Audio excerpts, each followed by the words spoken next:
Now on CoastTV News. This is a forensic look at the storm that started off as a hailstorm, ended up as a tornado warning for our area. I'll be taking an analysis look at how strong it was and as it moved throughout our area. And here's a live look at the Route 113 road conditions in the Millsboro area. After today's storm, we're going to talk to locals who experienced it. And walking down the boardwalk in Rehoboth Beach, no problem while the sun's up, but a new curfew will dictate when teens need to be off the street.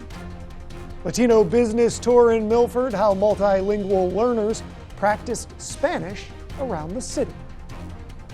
This is CoastTV News at 5.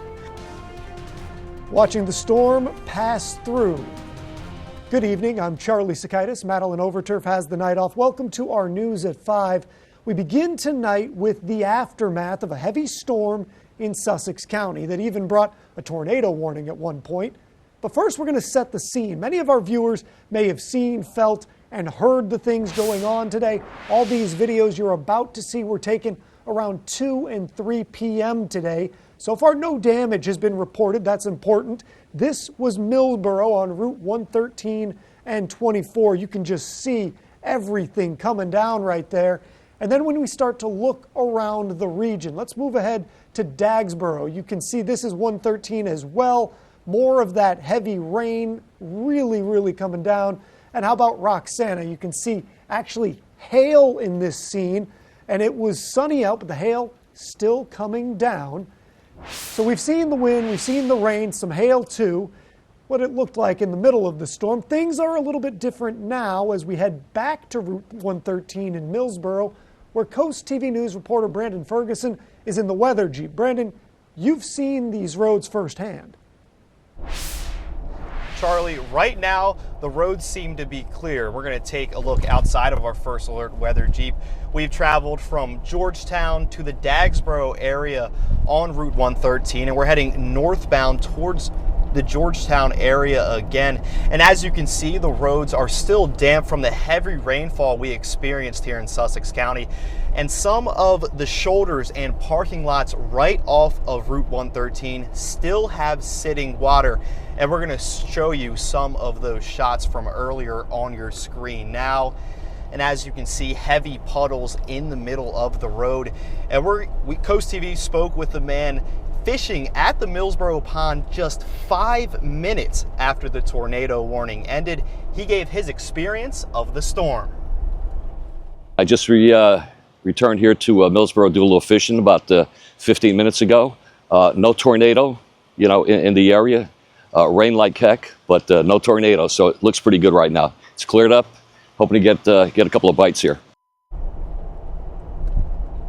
Back here on Route 113, heading towards Georgetown, it's much of the same. A few branches were down more towards the Georgetown area, just small branches in the median, but those parking lots still have sitting water, so be aware in shoulders and turning lanes. And we'll be back for CoastTV News at 6 for an update of these roads. But for now, Brandon Ferguson live in the First Alert Weather Jeep for CoastTV News. Thanks for those updates, Brandon. This is a live look right now into the Laurel area. And again, looks like things are starting to clear up. We're going to check in with our First Alert Chief Meteorologist, Paul Williams, on what is a First Alert weather day.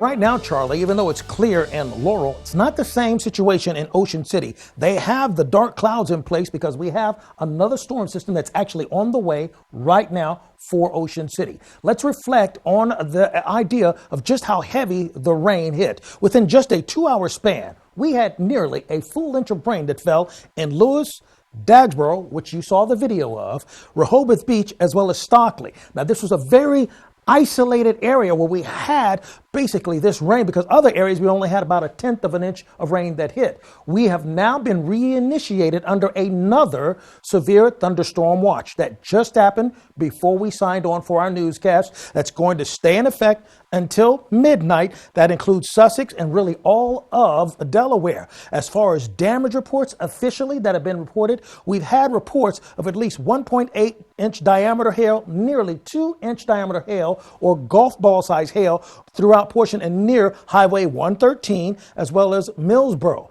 Now, I'm pulling out right now because this is the active storm that I was just talking about that's moving over towards Ocean City. Right now, it's approaching Ocean Pines right now, just to the south of Little Georgetown. Now I'm going to do something a little bit different that you don't typically see. We're going to take a forensic look at this same storm as we push this through the area. Now, the tornado warning hit at about 1:52. So as I'm going back in time, now I'm going back in time and I'm going to show you what's happening. This was the storm right here that prompted the tornado warning initially. This is where we begin to take a forensic view of just how significant this storm was. We're doing a three-dimensional slice right here. And as I'm pulling this out right here, what I want you to notice is this. All right. Now, here's why we had to take this storm very seriously.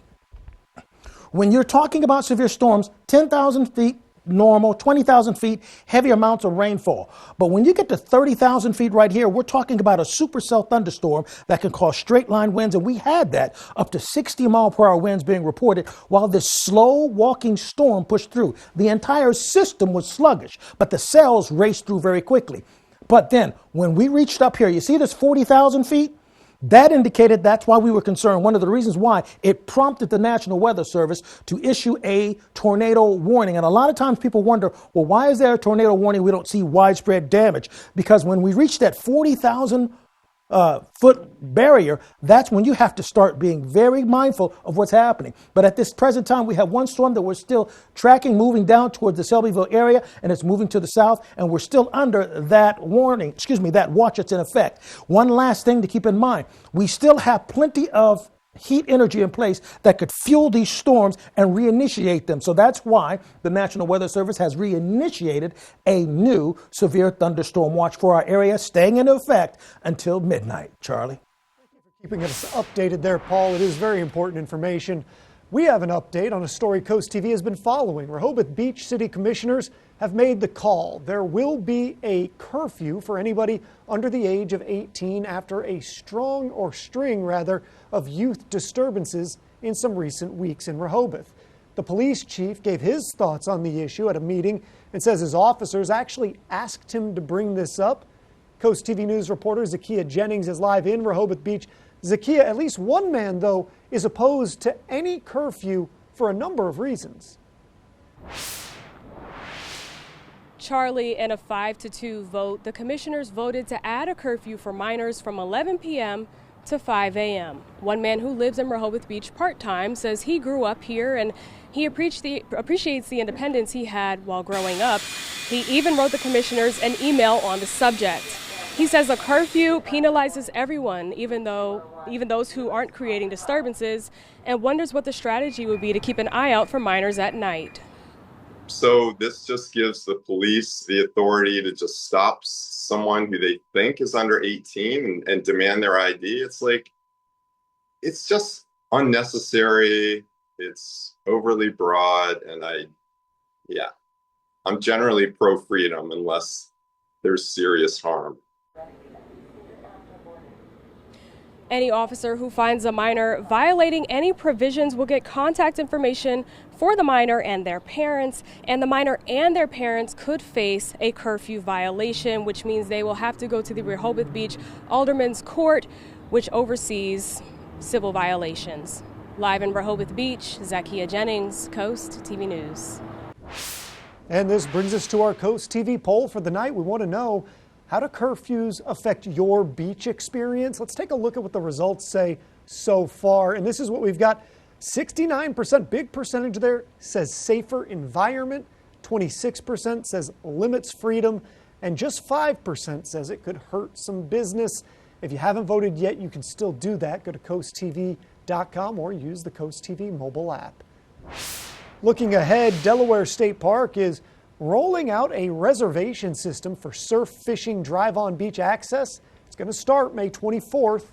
Reservations will be required on weekends and holidays from 8 a.m. to 4 p.m. through Labor Day, and that's going to open weekly on a first-come, first-served basis.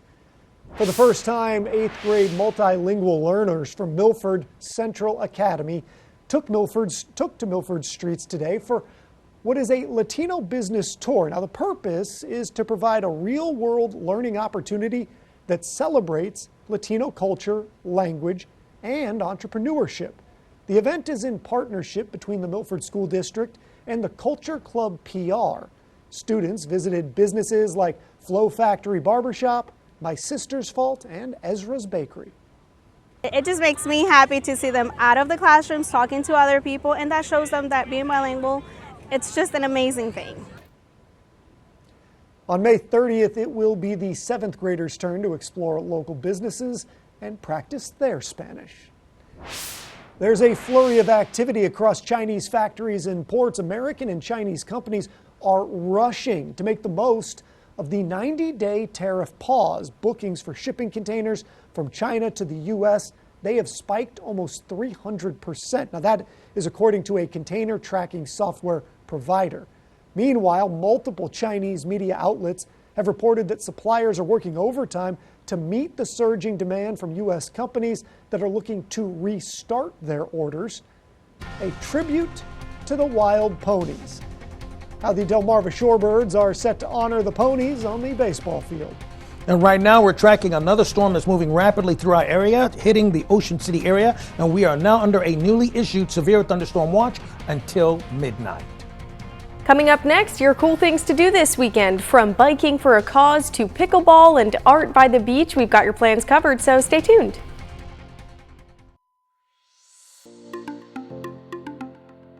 The best weekends are the ones where you can have some fun and do some good, and that's exactly the case with Saturday's Meals on Wheels event. Wheels for Meals is back, inviting bike riders of all ages to pedal through Sussex County, all while supporting local seniors. The event starts and ends at Hudson Fields in Milton. You can set sail into local history at Lightship Overfalls and Canal Front Park in Lewis Saturday for Maritime Day. Celebrate the sea, the stories, and the spirit of the region. Get ready for a day of pickleball and pickled drinks at Milton's Dogfish Head. The parking lot will be transformed into a pickleball court from 11 to 6 p.m. on Saturday. In Rehoboth Beach, Grove Park turns into an open-air gallery Saturday from 10 to 5 for the Rehoboth Beach Art Festival. Local and regional artists will showcase and sell their original work. And you can check out CoastTV.com for all the details. Just look under Cool Things to Do.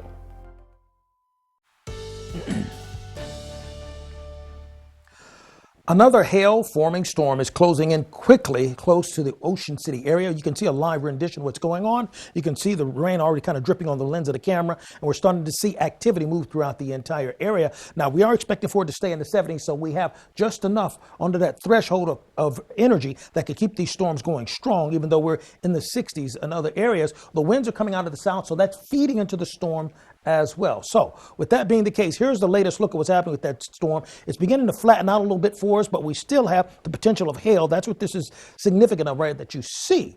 The severe thunderstorm watch has been reinitiated. We were under one earlier, was allowed to expire throughout Sussex County. Now the National Weather Service has reinitiated an additional severe thunderstorm watch until midnight. Now, real quickly, a watch means that we have all the ingredients on the table for a severe storm. When we go to a warning, that means we're tracking a storm, it's active and moving through the area. The same threshold holds true for any kind of watches for tornadic activity as well. We're not under anything dealing with tornadic activity at this point. Now, the concern for widespread severe storms is really generally for this entire area. We're in a pocket of instability at this point. Now, it's more severe over towards the Baltimore-Annapolis area, but all of that is swinging in our general vicinity and really headed towards Philadelphia for the most part. But we are indeed still going to be within the throngs of this because we have a low pressure system that's adding to the mix here. When you have a low that's directly sitting on top of you, that's kind of like the drain in a bathtub right below you, okay? And that spinning that's occurring adds to that instability. Well, this is it. The low is right here draining and allowing for things to stay very random when it's sitting right on top of you. Take a look at some of the rain that we received because we had widespread concerns for flooding, flash flooding in some areas. We had within a 2-hour span now, within 2 hours, we received just shy of an inch of rain in Lewis, Dagsboro, Rehoboth Beach, as well as Stockley. Now, that's pretty impressive in such a short period of time. Ellendale and Jones Crossroads, I wanted to show you this just as a comparison. This is about what you would get within a 2-hour span. a tenth of an inch of rain. That's what made this so remarkable and so noteworthy. Saturday, we have another chance of a few thunderstorms popping off, especially with it being so warm. Temperatures will be in the upper 80s to 90s. With summer-like conditions, anything can happen in the afternoon due to diurnal heating. Sunday, beautiful, lower humidity, then we're going to nix that chance of scattered showers. So this is how it began. At about 1:52, this storm began to push through Georgetown, go through Frankfort, Little Georgetown, and down towards Ocean Pines. And that was the movement of the cell or the system that prompted the tornado warning that we had earlier. We're under an active severe thunderstorm watch right now for the entire area. And so we have to stay clued in with that. So remember when I was referring to the fact that we had so much heat energy in place? Take a look at this. 89 for the high, Georgetown, Millsboro, Seaford, Laurel. So we can't guarantee that we won't see another round of afternoon thunderstorms. 89 in Vienna, 87 Cambridge. We're looking for 87 for the high in Berlin and 86 in Ocean City. Now, Saturday early in the morning, temperatures are in the 70s, okay? And we can see things pop off very quickly out of nowhere as a result of that. And we're looking for that same situation for the most southern portion of our viewing area because we're looking for temperatures to soar into the 80s with very much ease. We're going to be in the marginal area as far as our storm outlook is concerned. So that's why we stay clued in, and we'll keep you updated on our social media platforms. Monday and Tuesday, we stay a lot drier for us until we get to Wednesday with another round of storms hitting our area by then. Finally, here's a look at your extended forecast, and we'll keep monitoring what's happening until midnight as we stay under that severe thunderstorm watch. Paul. This year, the Delmarva Shorebirds are going to pay tribute to the wild ponies. Here you can see them from above in the iconic pony swim. Yeah, get this, on May 17th, the Shorebirds will become the Delmarva Wild Ponies. That's going to be on the baseball field. It's all part of a one-night special identity. The Shorebirds will be wearing custom jerseys and hats that include those Wild Ponies logos. Coming up, cooling costs. They're climbing fast. Why this summer could be the most expensive yet. Stay tuned on Coast TV News at 5. Keeping cool this summer could cost you more. A new analysis finds that Americans can expect to shell out, listen to these numbers here, a record $784 on average. That's going to be to cool your home from June through September. That's more than 4% as a rise from the same time last year and 14% higher than it was in 2020. Now, the National Energy Assistant Directors Association, they cite two reasons for the higher cost to come. Electricity prices are rising faster than inflation is, and it's going to be another hot summer on tap. Rite Aid is clearing its shelves. The bankrupt company has sold most of its pharmacy services nationwide to rivals, including CVS and Walgreens. CVS actually made the most purchases, picking up prescription files for more than 600 locations in 15 states. Saturday is the 150th running of the Preakness Stakes. A number of people from our side of the Chesapeake Bay are going to make the trip up to Baltimore and take part in all the fun festivities. It will, though, be the last Preakness at the Pimlico track as we know it right now. It's scheduled to be at a different location in Maryland next year as they rebuild this historic yet aging facility. Coast TV's coverage of Saturday's Preakness begins at 4. And now here's a live look into Dover. You can still see some clouds out there looking dark and grim. We're going to be back after the break. It's Endangered Species Day. This year marks the day's 20th anniversary. The Endangered Species Act aims to protect more than 2,000 species of animals and plants. The vast majority of species protected by it have been saved from extinction, including the bald eagle and the humpback whale. We have an active severe thunderstorm watch in effect for our entire viewing area until midnight. We'll continue to monitor it for you. You can also catch up on what's happening with our weather line at 443-880-9100. Your forecast is just a call away, sponsored by the law offices of Brockstedt, Mendalis, and Federico. And finally, here's a look at your exclusive 10-day forecast. We could see some thunderstorms fire up on Saturday, so stay tuned. We'll keep you updated. Thank you, Paul. And thanks for joining us here for Coast TV News at 5. For more news, more local weather, download our Coast TV News app. Inside Edition is up next, and we're going to see you later tonight for Coast TV News at 6. Have a great evening.